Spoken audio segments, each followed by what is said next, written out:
Highway का वो ढाबा। बलवंत एक अनुभवी ट्रक ड्राइवर था जिसने अपनी जिंदगी के 40 साल भारत के लंबे, सुनसान और अक्सर खतरनाक हाईवे पर बिताए थे।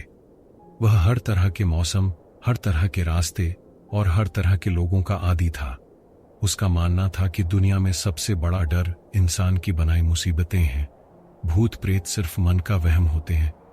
लेकिन एक रात जो उसके साथ घटा, उसने उसके इस विश्वास को हमेशा के लिए चकनाचूर कर दिया और उसके मन में एक ऐसा डर बैठा दिया जिसे वह अपनी जिंदगी के आखिरी दिन तक नहीं भुला पाया।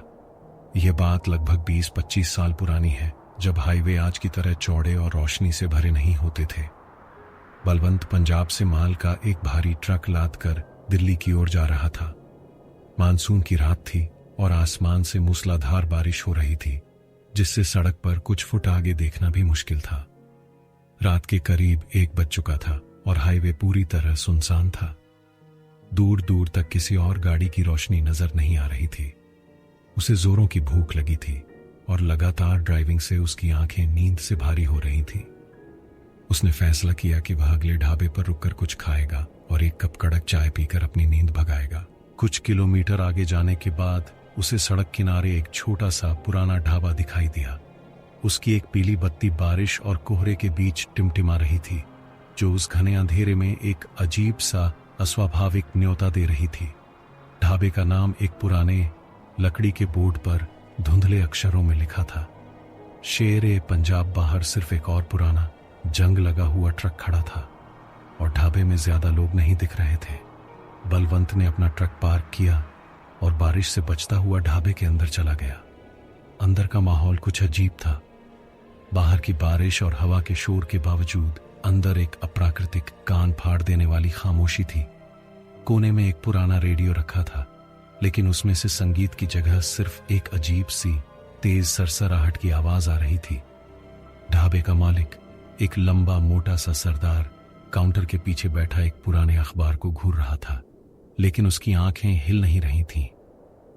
2-3 और लोग अलग अलग मेजों पर बैठे थे, लेकिन कोई भी बात नहीं कर रहा था। सब बस अपनी अपनी थालियों में देख रहे थे, जैसे वे किसी गहरे सदमे में हों। हवा में एक अजीब सी मीठी और भारी गंध थी, जिसे बलवंत पहचान नहीं पा रहा था। बलवंत ने एक खाली मेज पर बैठकर दाल रोटी का ऑर्डर दिया। सरदार ने बिना कुछ बोले, बिना नजरें उठाए, बस अपना सिर हिलाया। कुछ ही मिनटों में एक लड़का, जिसकी उम्र 15-16 साल रही होगी, उसके लिए खाना ले आया। लड़का बहुत डरा हुआ और सहमा हुआ लग रहा था।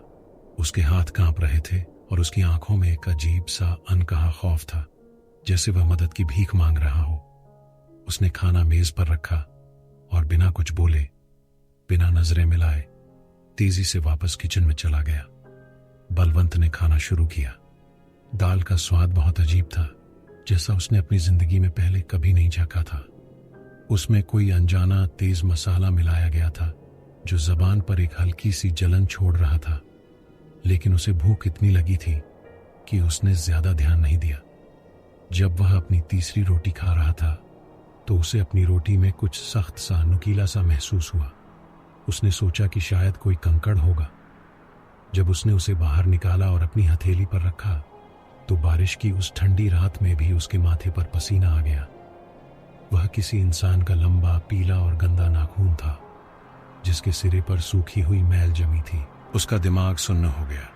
उसे एक जोरदार मितली आई। उसने तुरंत अपनी थाली से हाथ खींच लिया। अब उसे उस ढाबे की हर चीज अजीब और भयानक लगने लगी।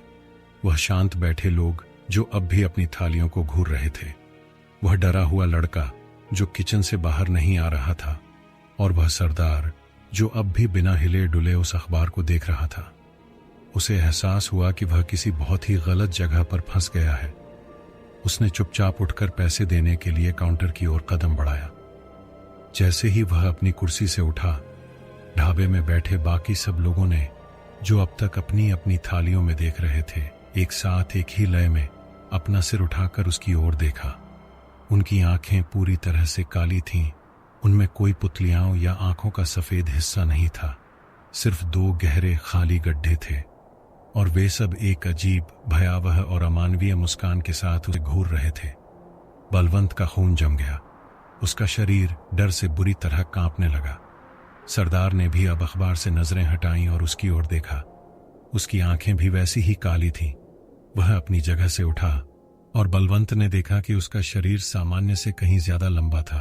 बलवंत पैसे दिए बिना ही दरवाजे की ओर भागा। जैसे ही वह भागा, ढाबे के अंदर से एक साथ कई लोगों के जोर जोर से हंसने की एक भयानक गूंजती हुई आवाज आई, जो किसी इंसान की हंसी नहीं लग रही थी। वह अपनी जान बचाने के लिए ट्रक की ओर दौड़ा। बारिश और तेज हो गई थी। उसने कांपते हुए हाथों से ट्रक का दरवाजा खोला और अंदर बैठ गया। उसने घबराहट में चाबी लगाई, लेकिन पहली बार में ट्रक स्टार्ट नहीं हुआ। उसे लगा जैसे उसका दिल बैठ जाएगा। उसे लगा कि ढाबे का दरवाजा खुला है और वे सब उसे पकड़ने के लिए बाहर आ रहे हैं।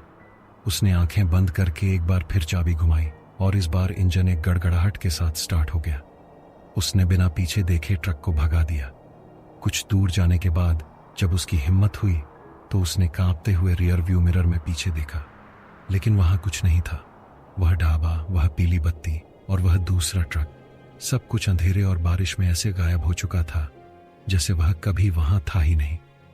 अगली सुबह जब वह दिल्ली पहुंचा तो वह बीमार महसूस कर रहा था। उसने एक दूसरे जाने माने ढाबे पर ट्रक रोका और वहां के पुराने ड्राइवरों को इस घटना के बारे में बताया।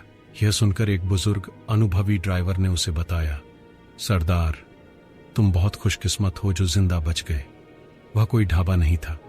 कहते हैं कि उस इलाके में कई साल पहले एक भयानक हादसा हुआ था, जिसमें एक पूरा परिवार जो एक ढाबा चलाता था को कुछ लुटेरों ने लूट कर जिंदा जला दिया था। तब से उनकी आत्माएं वहीं भटकती हैं और रात में मुसाफिरों को अपना मेहमान बनाती हैं। वे तुम्हें भी अपना हिस्सा बना लेते, लेकिन शायद तुम्हारा वक्त अभी नहीं आया था।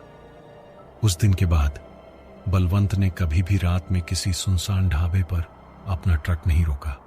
वह उस दाल का अजीब स्वाद और अपनी रोटी में मिले उस नाखून को कभी नहीं भूल पाया। यह कहानी उसके लिए एक चेतावनी बन गई थी, एक ऐसी चेतावनी जो उसे हमेशा उस भयानक रात की याद दिलाती रहती थी, जब वह अनजाने में मरे हुए लोगों का मेहमान बन गया था और लगभग उनके भोजन का हिस्सा बनने वाला था।